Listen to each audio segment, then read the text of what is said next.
Salve, salve, meu camarada! Olha só, escuta você que está do outro lado.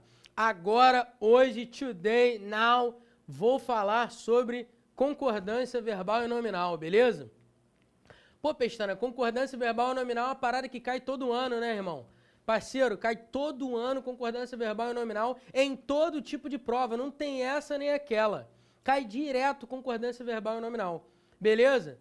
Principalmente naquelas últimas questões da prova da ESAF, principalmente nas últimas questões de FCC e distribuída pela prova em outras provas, de outras bancas, de outros concursos.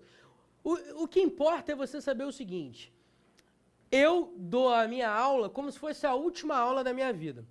Então, parceiro, você, da sua parte, tem que assistir a esta aula como se fosse a última aula da sua vida. Até porque você não sabe quando vai fazer o concurso, você tem que se entregar de corpo e alma aquilo que eu estou falando, anotar, perguntar, questionar, mandar e-mail, fazer exercício, o diabo. Beleza? Parceiro, concordância é extremamente importante. Extremamente importante. Beleza? Eu vou falar hoje sobre os conceitos de concordância verbal, concordância nominal. É uma parada que tem que estar no teu sangue, não tem jeito. Tudo do curso que eu falo, ó, tem que estar no teu sangue, tem que estar. Beleza? Tudo que eu digo pra você, irmão, é agora, é a hora, pá, não sei o quê, é algo que você não pode deixar passar. Tranquilidade? Show de bola? Mesmo? De verdade? Não quero você garoteando numa questão de concordância, hein? Principalmente na prova da FCC, que o cara coloca o sujeito aqui, o verbo lá, coloca o verbo aqui, o sujeito lá, para atrapalhar a sua visão. Não deixe ele fazer isso contigo, porque você não pode garotear. Vou te falar uma parada, vamos lá. Para você saber bem concordância verbal e nominal, você tem que saber bem sintaxe. Principalmente sujeito. Você tem que saber onde está o sujeito na frase, para você ver se o verbo tem relação com o sujeito. Isso é concordância verbal. Vou falar mais daqui a pouco. Concordância nominal. Uma parada que você tem que saber legal é a relação entre o artigo, pronome numeral, o adjetivo em relação ao substantivo. Os determinantes estão ligados ao substantivo, então tem que haver uma concordância, uma conformidade, uma mesma forma em gênero e número. Lembra disso? Você já estudou isso na escolinha da tia Teteca alguma vez na tua vida? Ou você estava dormindo, ou você estava jogando videogame, ou você estava saindo lá com aquela garotinha, não é isso? Lá no muro da escola, e deu mole, matou a aula, perdeu a questão de concordância. Agora está neurótico, querendo saber tudo, aprender tudo em algumas horas. Parceiro, respira, Hortência, vai com calma, beleza? Não quero você garoteando. Vamos falar agora de concordância verbal e nominal. Tá dado o recado, hein? Todo ano em prova. Vamos lá. Concordância verbal. Parada é essa. Bem, concordância verbal é o seguinte. A essa altura do campeonato, eu quero acreditar que você já saiba o que é um sujeito. Eu quero acreditar nisso, hein? A essa altura do campeonato, eu também quero acreditar que você saiba o que é um verbo. Eu também quero acreditar que em relação a verbo, você saiba o que é pessoa, primeira, segunda, terceira, e número, singular e plural. Eu quero acreditar nisso, hein? Se você sabe o que é um sujeito, se você sabe identificar um verbo e perceber qual é a pessoa, primeira, segunda, terceira, qual é o número, singular ou plural, então, irmão, só tem uma coisa a te dizer. Errar uma questão de concordância é burrice. Porque se você sabe o que é sujeito, o que é verbo, o resto é mole. Ah, Pestana, mas tem casos especiais, não tem? Tem. Mas esses casos especiais podem me prejudicar? Se você não souber, podem te prejudicar. Mas de uma maneira geral, quando o cara trabalha concordância em prova, normalmente, ele trabalha concordância da seguinte maneira. Ele trabalha concordância como? Deslocando o sujeito, deslocando o verbo, para você não perceber a relação entre o sujeito e o verbo. E aí, fazendo isso, ele atrapalha a sua visão e você erra de bobeira uma questão de concordância. Apesar de eu não ter colocado a frase que eu queria aqui, eu vou abrir um adendo rapidinho e colocar a frase que eu quero, que é essa daqui, que eu gosto muito. Observe. Atenção. Toda a população do estado do Rio de Janeiro ontem à noite, enfim, decidiram protestar contra o abuso nos impostos.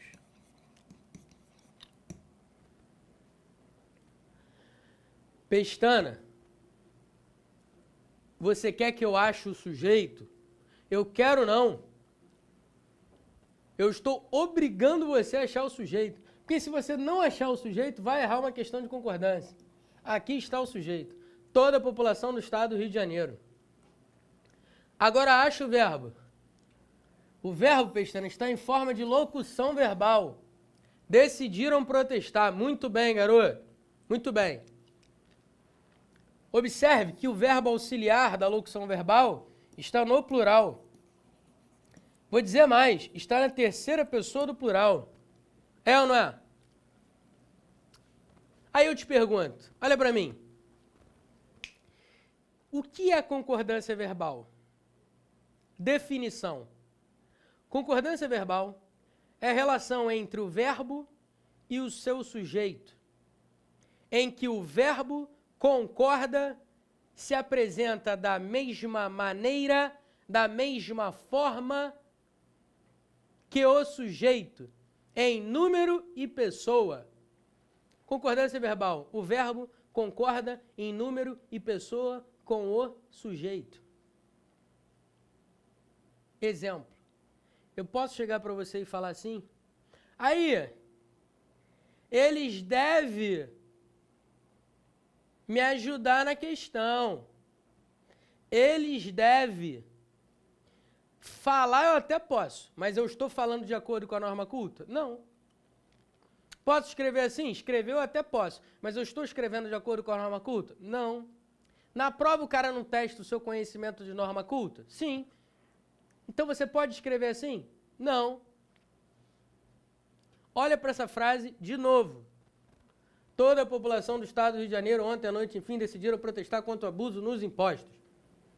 O verbo está no plural, na terceira pessoa.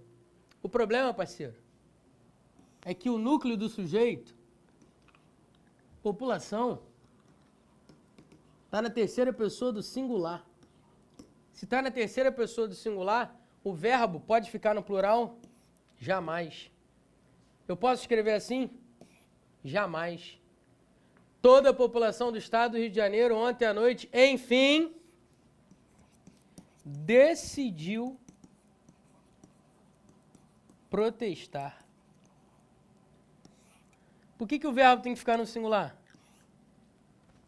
O verbo auxiliar da locução verbal tem que ficar no singular. Porque o núcleo do sujeito está no singular, terceira pessoa do singular. Então a frase vai ficar como? Olha para mim de novo. Fechando o caixão. Toda a população do estado do Rio de Janeiro, uma pancada de gente, um montão de gente. Aí você joga o verbo no plural por quê? Porque a ideia é de um montão de gente. Então toda a população do estado decidiram. Toda a população do estado do Rio de Janeiro decidiu. Porque o verbo concorda em número e pessoa com o núcleo do sujeito. O núcleo do sujeito, parceiro, está no singular, população. Então o verbo vai ficar como? Singular. Cuidado. Cuidado, hein? Vamos lá. Observe essa primeira frase aqui. Nunca existiu, depois de tantos anos e tantos heróis, pessoas iguais àquelas. Nunca existiu. Aí eu te pergunto, qual o sujeito do verbo existir? Aí você, pensando aí em casa agora, né? Calma aí, Pestana. Nunca existiu, depois de tantos anos e tantos heróis, pessoas iguais àquelas. Nunca existiu quem? Nunca existiu. Pessoas iguais àquelas, nunca existiu. Não, pessoas iguais àquelas, nunca existiu. Ah, tá errado, Pestana. Muito bem. Pessoas iguais àquelas é o sujeito, cujo núcleo é pessoas. O núcleo do sujeito está no plural. Como é que vai ficar o verbo? No singular? Tá maluco, rapaz? O verbo vai ficar no plural, irmão. Pessoas iguais àquelas nunca existiram.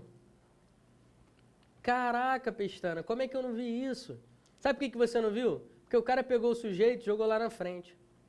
Quando ele pegou o sujeito e jogou lá na frente, ele atrapalhou a sua visão. Não satisfeito, ele colocou uma expressão intercalada, entre vírgulas. Mais uma vez, ele atrapalhou a sua visão. Quando ele atrapalhou a sua visão, você não viu a concordância verbal.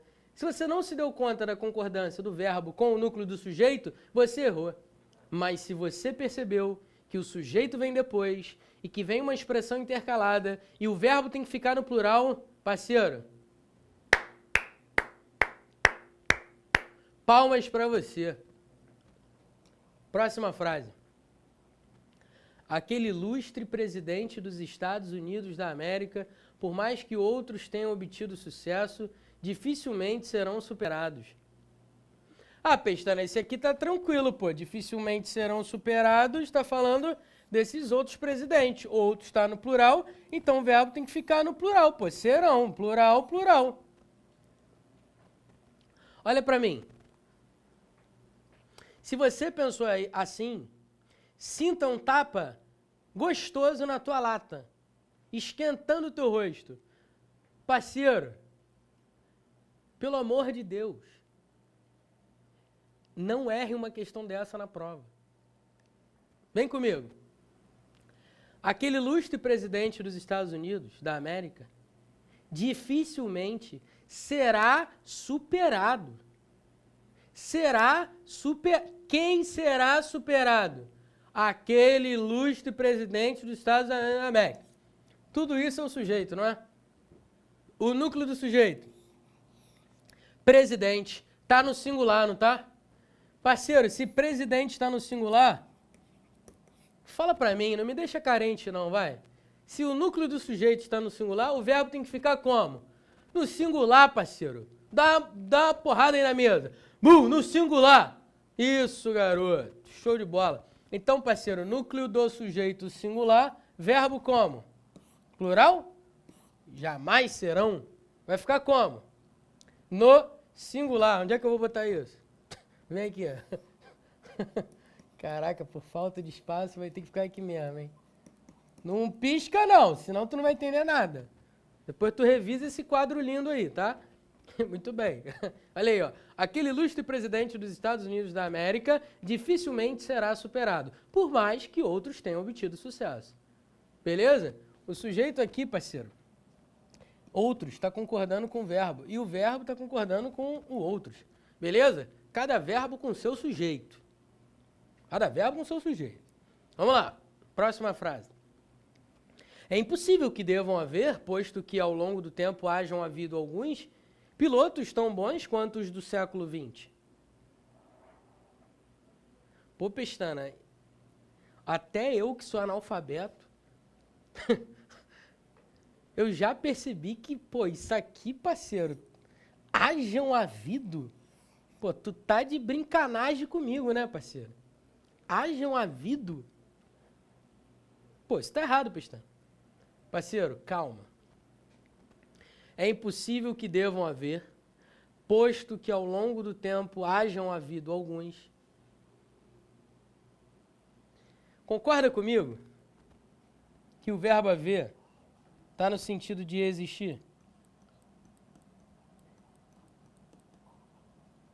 O verbo haver, no sentido de existir, cai direto em prova. Direto. Todo maldito ano cai o verbo haver, no sentido de existir, em prova, em questão de concordância. Aí eu pergunto a você. O verbo haver, no sentido de existir, pode ficar no plural? Não. Ele tem que ficar no singular. Pestana, por que você está destacando essa regra aqui? Porque isso cai todo ano. Aí você vai errar uma parada dessa na prova? Tá maluco, rapaz? Por isso que eu estou falando. Ué, então como é que vai ficar? Posto que ao longo do tempo haja havido alguns. Pô, Pestana, continua horroroso. Irmão, horroroso é você não perceber isso. Ter ou haver mais particípio forma uma locução verbal de tempo composto. Tinha havido, havia havido. Tenha havido, haja havido. A locução verbal de tempo composto está perfeita. Haja havido. Certíssimo. O único problema é, o verbo principal aqui da locução verbal está no sentido de existir. Verbo haver no sentido de existir leva o verbo auxiliar ao singular. Por quê? Porque eu já falei para você lá na aula de sujeito, oração sem sujeito, olha aí como é importante relembrar as aulas anteriores. Que o verbo haver no sentido de existir, ele fica na terceira pessoa do singular. É invariável. Terceira pessoa do singular. Oração sem sujeito, verbo impessoal. E eu vou dizer mais, aqui em cima acontece a mesma coisa, vê se não. É impossível que devam haver pilotos tão bons quanto os do século XX. É impossível que devam existir. Concorda comigo que o verbo haver está no sentido de existir? Então, o verbo auxiliar da locução verbal vai ficar como? No singular. Pestana, recapitulando. Verbo haver no sentido de existir, por mais que ele faça parte de uma locução verbal, tudo fica no singular? Isso. Ah, então a frase vai ficar assim. É impossível que deva haver, posto que ao longo do tempo haja havido alguns pilotos tão bons quanto os do século XX. Exatamente, parceiro. É exatamente isso. Verbo haver no sentido de existir fica no singular, ele não tem sujeito. Terceira pessoa do singular, não me erre isso na prova, pelo amor de Deus. Beleza, irmão? Tranquilo? Dado o recado, concordância verbal, isso foi só um pano de fundo, só para a gente entender o conceito básico de concordância verbal. É óbvio que eu tenho muito mais a falar de concordância verbal, mas hoje não é o momento, porque eu quero trabalhar apenas os conceitos gerais de concordância verbal e concordância nominal. Até agora, tudo bem? Posso contar contigo, que você está entendendo tudo? Então, passemos para a concordância nominal. O que seria concordância nominal, Pestana? Parceiro, raciocina comigo. Se a concordância verbal significa que o verbo ele fica na mesma forma que o núcleo do sujeito, ou seja, se o núcleo do sujeito, por exemplo, é nós, o verbo vai ficar como? Na primeira pessoa do plural, não é isso? Concordando em número e pessoa, né? Ok. E na concordância nominal? Concordância nominal é essa a brincadeira que eu vou falar agora. Acompanha comigo. Isso é o conceito geral, tá, galera? Pelo amor de Deus. Existem detalhes em cima disso que eu vou falar na aula que vem. Mas vamos lá. Concordância nominal. Artigo, numeral, adjetivo, pronome. Se estas palavras ou classes de palavras estiverem ligadas a um substantivo, estas palavras, artigo, numeral, adjetivo e pronome, vão ter que concordar em gênero e número. Isso significa o quê? Significa algo muito simples. Vamos pegar um substantivo qualquer? Vamos? Então vamos lá. O substantivo é dinheiro. Uma parada que ninguém gosta. Dinheiro. Vamos lá. Se eu tiver que colocar o artigo antes da palavra dinheiro, qual vai ser o artigo? A dinheiro? As dinheiro? Eu gosto das dinheiro. Eu gosto da dinheiro. Eu gosto dos dinheiro. E aí, parceiro? Pô, Pestana, eu gosto do dinheiro. Ah, então você está querendo dizer para mim que o artigo tem que ficar no masculino singular? Porque o substantivo está no masculino singular? É exatamente isso. Você não fala gosto da dinheiro, eu gosto do dinheiro. O artigo vai ficar no masculino singular porque dinheiro está no masculino singular. Então isso significa o quê? Significa que o artigo concorda em gênero e número com o substantivo. Pô, já entendi a manha. Então o numeral é a mesma coisa. Pô. Eu recebi meu primeiro dinheiro. Você não vai dizer eu recebi meu primeiro dinheiro. Eu recebi meu primeiros dinheiro. Eu recebi meu primeiras dinheiro. Porra, você não vai falar assim, cara. Por que você não vai falar? Primeiro que ninguém fala assim. Tu falar assim vai ser zoado, né? Só pra começar a brincadeira. O nego vai te zoar. Agora, segundo, você não fala assim por causa de um princípio da língua que se chama concordância nominal. O que é isso? O artigo, o numeral, o adjetivo e o pronome se ligam ao substantivo. Quando eles se ligam ao substantivo, eles têm que concordar em gênero e número. Se dinheiro está no masculino singular, o numeral vai ficar como? Masculino singular. O mesmo vale para o adjetivo, obviamente. O mesmo vale para o adjetivo. Exemplo. Dinheiro cheiroso. Dinheiro cheiroso. Aquele dinheiro que acaba de sair da máquina lá do caixa eletrônico, novinho, o cara acabou de trazer da Casa da Moeda, aquele cheirinho bom, né? Aquela notinha durinha ainda, não é isso? Dinheiro cheiroso. Por que não é dinheiro cheirosa? Dinheiro cheirosas. Dinheiro cheirosos. Por que não? Por que não? Muito simples. O adjetivo concorda em gênero e número com o substantivo. Se o substantivo está no masculino singular e o adjetivo tem que concordar em gênero e número, o adjetivo vai ficar como? No masculino singular. Substantivo, masculino singular. Adjetivo, concordando com ele em gênero e número, masculino singular. Isso é concordância nominal. É quando o artigo, o numeral, o adjetivo e o pronome se ligam a um substantivo concordando em gênero e número. Beleza? Para fechar o caixão, vamos lá. Dinheiro nenhum. Dinheiro nenhum. Por que eu não falo dinheiro nenhuma? Ah, eu não tenho dinheiro nenhuma. Ah, eu não tenho dinheiro nenhuns. Ah, eu não tenho dinheiro nenhumas. Muito simples. O pronome tem que concordar em gênero e número com o substantivo, ficando no masculino singular. Qual é o nome que eu dou a isso? Concordância nominal. Aí estão os conceitos de concordância verbal e nominal. Olha para mim, fique esperto. Vamos lá. Escuta o que eu tenho a te dizer. Os conceitos de concordância verbal e nominal são conceitos imprescindíveis para você levar no teu cérebro para o dia da prova. Beleza?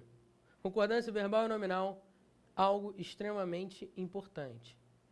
Eu te recomendo o seguinte, não é só jabá não, não é só jabá não, mas eu tenho material no Estratégia Concursos, material de concordância verbal e nominal, além de outros assuntos, excelente.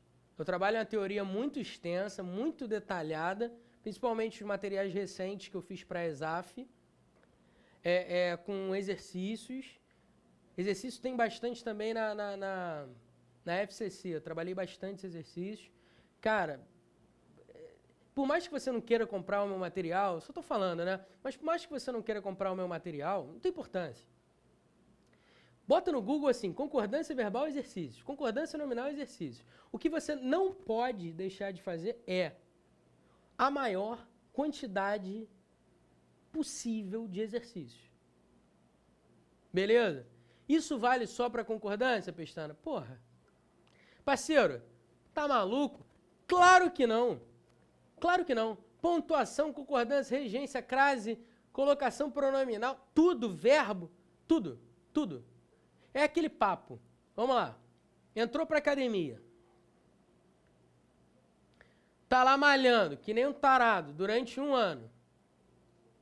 Deixa eu beber água aqui. Que nem um taradão. 1 ano. Parou 15 dias. Quando tu voltar, tu vai pegar o mesmo peso? Vai não. Se pegar, vai doer, hein? Então, o que eu tô querendo te dizer é, tudo isso que você tá ouvindo, se você for ao banheiro agora, sai na urina, parceiro. Sai na urina. A maneira que você tem de fixar isso é fazendo o quê? Agora. Exercícios. Bastante. Sobre tudo. Quanto mais exercício você faz, mais treinado. A prática leva à perfeição. Galera, chega de ladainha.